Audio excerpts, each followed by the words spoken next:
Coach, thanks for joining us. We're joined by Dennis Pelfrey here, the new manager of the Eugene Emeralds. First and foremost, Dennis, how are you? I know it's been a long time since you were probably last in a dugout for a competitive game. How's it feel knowing that the season's on the horizon? And just in general, how are you doing and how's your family? Everything's good here in Texas. We had a little scare a couple weeks ago with some freezing stuff, but everybody up north is probably laughing at us here in Texas. But we got through it, and I think 2 days later it was like 70 degrees. So everything's good. Family's doing good.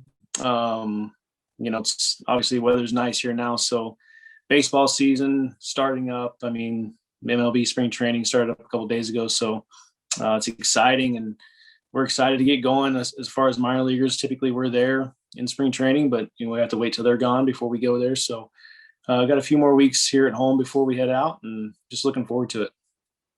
Just kind of talking a little bit more about that long layoff, however we want to call it. You were set to take over in San Jose last year in the California League. Obviously, COVID stopped baseball around the country. So what's it just kind of been like, that long layoff, basically kind of press and pause for a lot of us in the sports industry? How's it been for you personally? And then just again, how's it feel knowing that, okay, it's time for my first season with the Giants 2.0, if you will?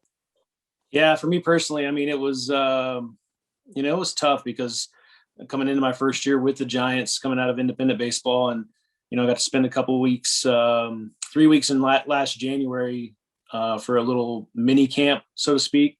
So that was really nice. And then when we started spring training last year, obviously I think 10, 12 days into it is when everything kind of hit, and we had to head home. And fortunate for me, we did have a little pod league out in Florence, Kentucky.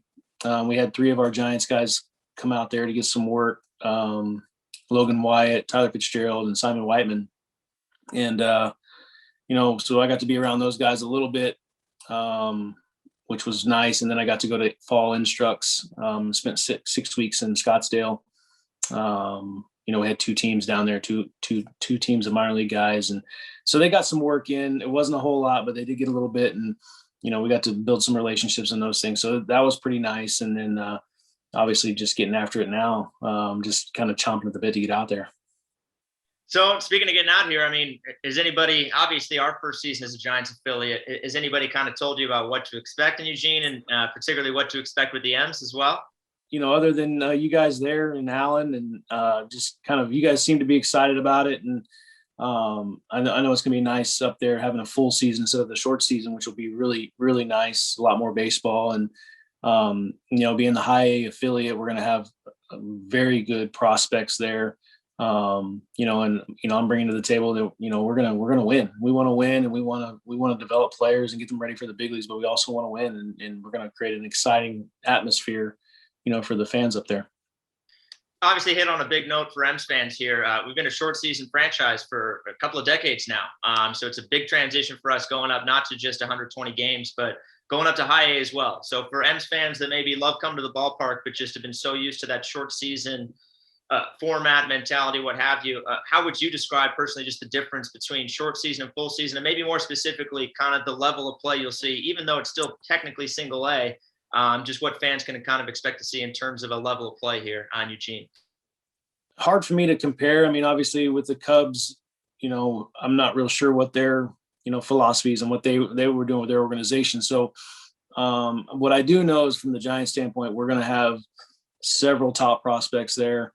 And again, myself and like the philosophies that I have and the things that I try to bring to the table are an exciting brand of baseball. And I think that's what the Giants are trying to get to as well, where we're going to steal a lot of bases. We're going to create a lot of runs, excitement, and kind of get away from, not necessarily, all or nothing type stuff, which is what everybody thinks baseball is now. And it really isn't. But I do think it's taking a swing back to kind of the old, mentality where we're going to bunt some guys over here and there. We're going to steal some bases. We're going to put ourselves in positions to create runs. But, first and foremost, we're going to play good defense, and we're going to pitch really well too. So I think it's going to be an equation for a great season this year up there in Eugene. So talking about you a little bit, turning the focus on you, if you could just kind of for M's fans getting to know you, kind of give us, I guess, your quick 60-second life story on Dennis Pelfrey. Yeah, I played 6 years of pro baseball and independent baseball, and then I managed the last 5 years in independent baseball. Obviously, last year was a little different, but up until 2019 in the Frontier League of independent baseball for the Florence Freedom. Had some good success there, and the Giants gave me an opportunity to kind of bring my skills and what I bring to the table to the Giants. And obviously they think highly of me, and I'm very fortunate for coming in and getting the high A job as a manager right away. So I obviously have to impress. And, last year I wanted to do that and didn't get that opportunity, but it just gave me a year to kind of prepare and get better as a coach and as a player development guy. To get our guys prepared and understand exactly what we're trying to accomplish. And that's really what it is for me. I've been baseball my entire life. And, it's something that I want to be the best at what I do. And I'm going to be, striving to be the best high A manager in baseball next year, and then hopefully move on to the big leagues in the next few years. I'm sure M's fans are going to love hearing that. And just a little bit more on your background. You mentioned Florence a couple of times, coming over from the Freedom. Spent 5 seasons there, trips to the League Championship Series, and 2 of the last 3 seasons. Posted 50 games above 500 during your time there. And maybe most importantly, I would imagine maybe for you, I don't want to put words in your mouth, but I read 16 players that you oversaw that ended up signing MLB contracts. So simply put, what was your time like there? How do you feel like you maybe grew as a manager, as a coach, as a person? And how do you kind of look back on that time in Florence? Yeah, I mean, they gave me my first opportunity as a professional manager, and they'll always have a place in my heart. And I will miss the place. The community was great. Everything about Florence was exceptional, and they allowed me to do my job. And basically, in independent baseball, for fans that don't know, basically I'm the general manager and the manager. So I'm finding players, signing them, releasing them, basically building my own club.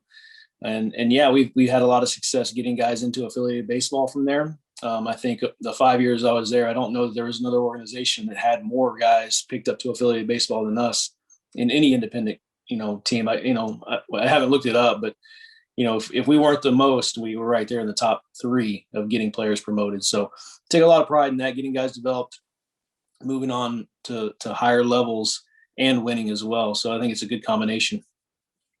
I saw prior to you that you were the successor of Fran Riordan, who's now the AAA manager out in Las Vegas for the Oakland A's affiliate, the Aviators. I'm not sure if you guys overlapped or anything like that. If you did he kind of have anything that stuck with you? And if you didn't, or even aside from that, who were kind of the people that maybe stick out to you that really kind of fanned those flames in terms of wanting to be a coach and specifically wanting to be a manager?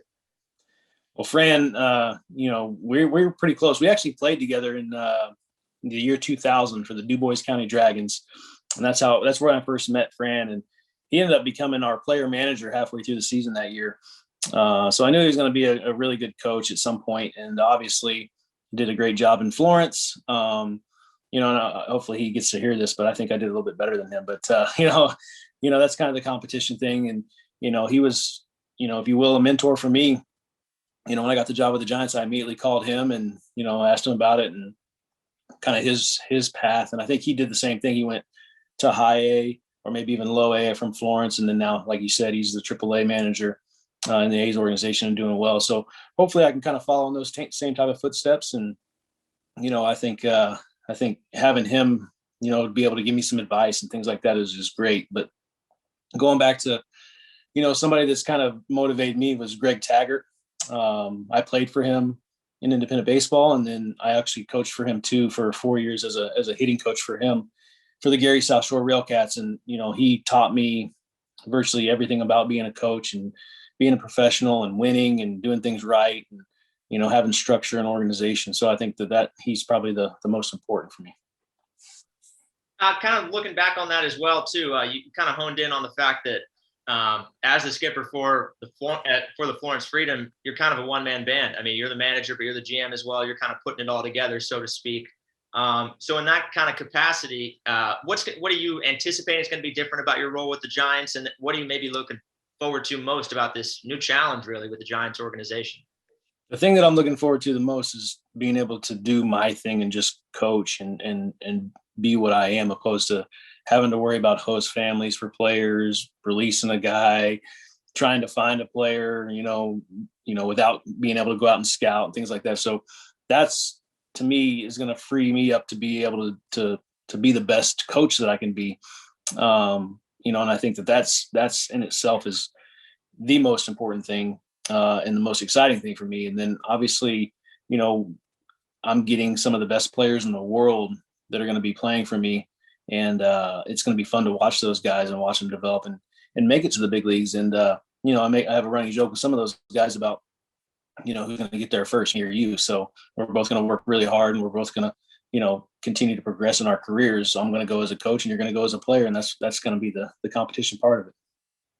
Backing up to your playing career, obviously you just had a lot of success as a manager in the Frontier League. Also spent some time, you mentioned, as a 6-year pro career, spent a good amount of time in the Frontier League. One, how would you describe yourself as a player? 2, I read that you played every position other than right field. So how did that happen, and why not right field? And maybe 3, when did that kind of start to click to you that, hey, maybe like I want to pursue something in coaching. This is something that I really enjoy and get a lot of fulfillment out of. I will tell you, in all honesty, when I was playing, I thought I was probably the best player in the world. Looking back on it now and kind of reevaluating myself, and this is, I think, what helps me become a better coach and a good coach, is the fact that I can tell these guys, you've got to really look in the mirror and kind of see yourself for what you really are, and how is that guy going to get to the big leagues. So, looking back on it now, I think I was an average player. I think what made me stick around for 6 years was I was a great team guy, and I was about winning, and I was never worried about getting picked up or making it to the big leagues. I was just assumed that I was going to make it. So I think, that helps as far as mentality of a player, and keeps guys in the game a lot longer than maybe they should be. So my numbers were just okay.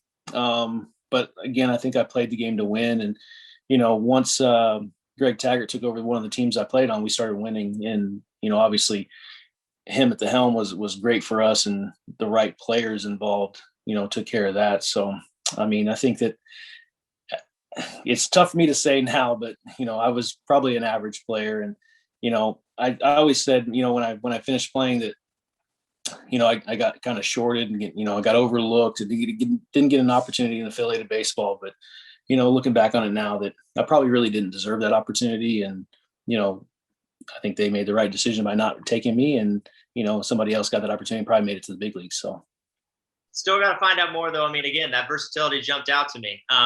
Oh yeah. How did that happen where you ended up playing a bunch of positions, and why not right field?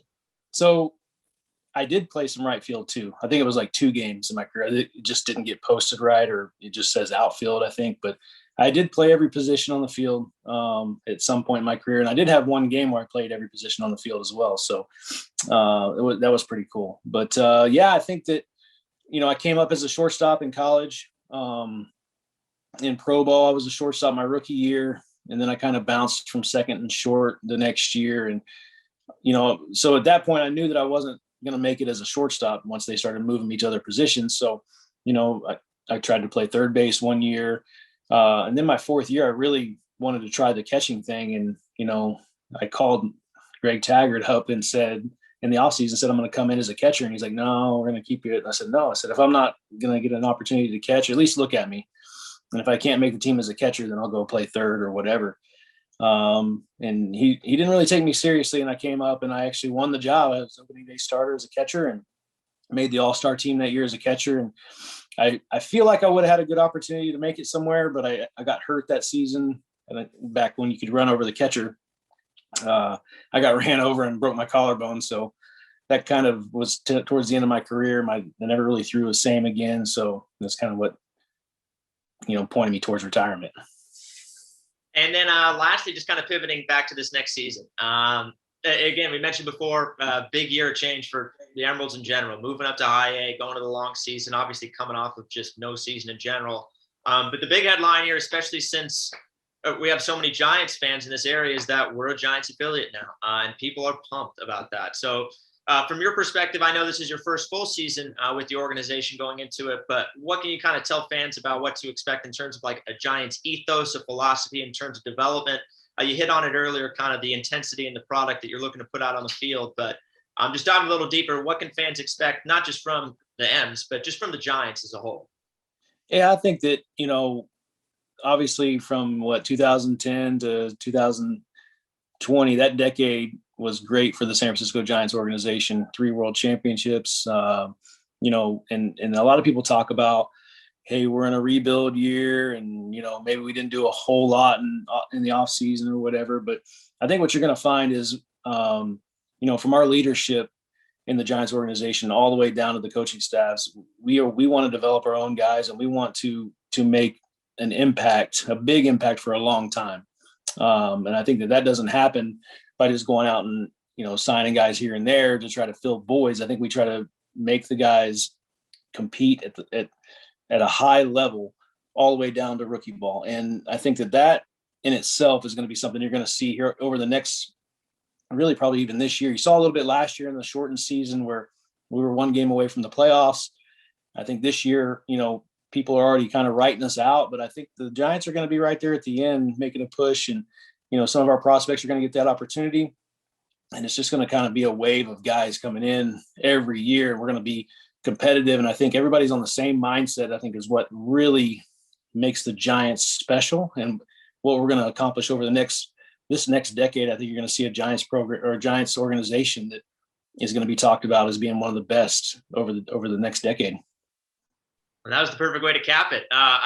All of us understandably are pretty fired up for baseball season in general. That's a yearly occurrence out here, obviously in the context of last year, but thanks for the time, Dennis. Really appreciate it. Looking forward to seeing you finally in Eugene, and can't wait to get game 1 of 120 underway, man.